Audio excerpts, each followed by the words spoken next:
बाबा ने हमसे कहा, हम तो अध्यात्म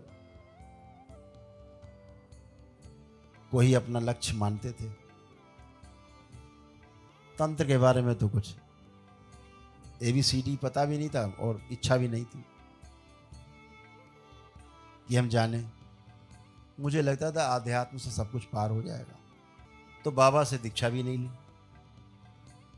उनके भौतिक शरीर में रहते हुए बाबा से हमने दीक्षा भी नहीं ली, हमें आवश्यकता नहीं थी। बस बाबा हैं, बाबा से प्रेम था। प्रेम इतना टूट था कि हर दूसरे दिन बाबा के पास, एक दिन छोड़ा फिर बाबा के पास, डेली नियम था, ये पक्का नियम। कभी कभी तो सप्ताह में 5 दिन बाबा के पास, कोई काम नहीं, जाना बाबा के पास, बैठना, बाबा की सेवा करना, हाथ पैर दबाने, सेवा करना, थोड़ी बातें करनी 2-4 वाक्य में, और शाम होते हुए जहाँ 4 बजता था बाबा की एक चुटकी बजती थी, बच्चा चलो जाओ। 4 बजा, चुटकी बजी, घड़ी घड़ी थी नहीं, लेकिन घड़ी मिला लो, चुटकी ठीक 4 बजे बजती थी कि अब घर वापस जाओ, क्योंकि घर जाना कितना है, करीब 100 किलोमीटर। तो बचपने में मैं बाबा के पास चले जाता था। तो जब बाबा ने कहा अच्छा तो तुम ध्यान साधना करी हो, हाँ तो ठीक है, तुम्हार गुरु तब मिली जब तुम 44 साल के पूरे हो जाइयो। तो हमका बाबा कैसे पहचानेंगे, वो खुद चल के आई तुम्हारे आश्रम में। अब हमारा आश्रम तो था नहीं, ऐसा कोई आश्रम भी नहीं था उस समय। तो हमने सोचा हम किसी आश्रम में होंगे कहीं, तो वहीं कोई गुरु मिल जाएगा।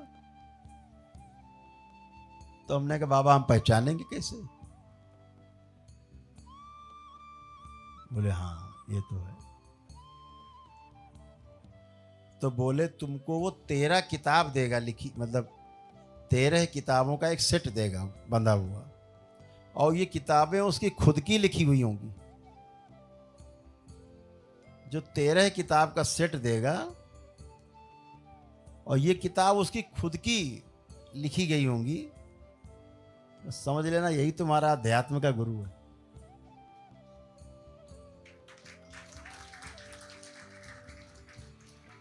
और यही हुआ, नागराज जी को चल के आश्रम आना पड़ा। मैं प्रतीक्षा में था, आके चले भी गए, लेकिन हमें पता भी नहीं लगा कि मैं 44 साल का हो गया हूं। और बाबा की वाणी सिद्ध हो रही है, मेरे तो ख्याल में भी नहीं था। वो आए आंधी तूफान की तरह, 1 घंटे रुके, उतरते ही जैसे ही उतरे गाड़ी से, उनका फ्रैक्चर था कूल्हे में, लेकिन फिर भी आए। वो अमरकंटक से करीब 750 किलोमीटर यात्रा करके कानपुर आए। और एक दिन फोन आया, बस मैं आ रहा हूं, कोई कार्यक्रम नहीं, कुछ भी कार्यक्रम, मैं आ रहा हूं। और आ गए। सुबह का समय दिया था 7 बजे का, ठीक 7 बजे आ गए, पंक्चुअल बहुत। गाड़ी से उतरे, मैंने उन्हें माला पहनाई, हमारे से दोनों हाथ पकड़े, ऐसे जैसे मित्र पकड़ता है एक दूसरे के, दोनों हाथ से मेरे दोनों हाथ पकड़े। फिर बोले आपका संकल्प पूरा हुआ। मैं नहीं समझ पाया, मैं नहीं समझा क्या बोले, क्यों बोले, शब्द याद है। हाँ, राजा साहब आपका संकल्प पूरा हुआ। मैं 2 बातें नहीं समझा, राजा साहब बोले और संकल्प पूरा हो गया बोले। मैं उनको अंदर ले गया कक्ष में और बिठाया, 1 घंटे रहे, ताबड़तोड़। जिले के कलेक्टर और कमिश्नर सब मिलने के लिए आ गए, उनको पता था, हमारे मित्र लोग थे वो कि आएंगे बाबा, हम भी मिलेंगे, सूचना दे दी बाबा आने वाले। आए, आंधी तूफान की तरह आए और आंधी तूफान की तरह चले गए। हमारे एक मित्र थे और आश्रम की बिल्डिंग्स बन रही थी उस समय, तो ग्राउंड बन गया था और फर्स्ट फ्लोर हम उस पर डाल रहे थे, माँ के मंदिर के सामने जो है।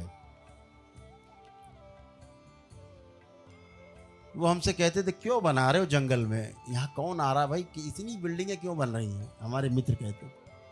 हमने कहा बस अंदर से प्रेरणा है बाबा की कि बनना है तो बन रहा है, कोई काम ही आएगा। तब सब जंगल था उधर।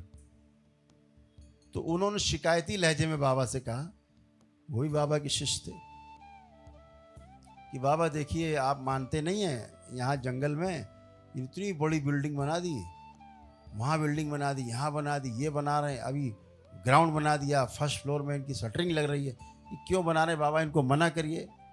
उन्होंने देखा ऐसे करके और मेरे कंधे पे हाथ रखा बाबा ने, बोले राजा साहब इसके ऊपर एक खंड और बनाना।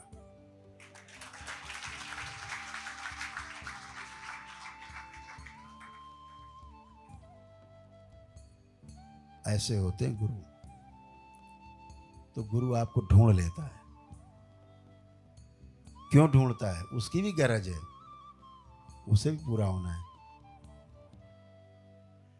गुरु और शिष्य ऐसा है, ऐसा है, ऐसा भाव, ऐसी पकड़ होती।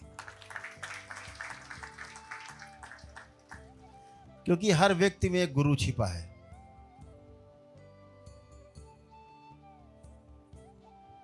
हर बीज में एक वृक्ष छिपा हुआ है।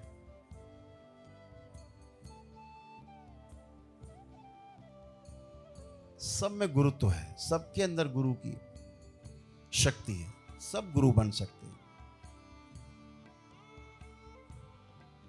लेकिन मैंने बताया एक ही रास्ता गुरु बनने का है, वो समर्पण का रास्ता है, दूसरा रास्ता नहीं है। गुरु बनने से आप कभी गुरु नहीं बनेंगे। गुरु तो होने वाली घटना है, गुरु होना एक घटना है। गुरु कोई प्रयास से नहीं बनता, गुरु कोई अपने तमाम कार्यक्रमों से नहीं बनता। गुरु बनता है सिर्फ समर्पण से, मात्र समर्पण से। बूंद समुद्र में समा गई, बात खत्म, समुद्र बन गई, इतनी बात। तो जहां संकल्प में विकल्प बचा, जहां आपकी प्रार्थना में विकल्प है, जहां आपके संकल्प में विकल्प है, जहां समर्पण में विकल्प है, पूरा नहीं होता। पूरा तभी होता है जब आपका समर्पण मजबूत होता है, आपका संकल्प मजबूत होता है।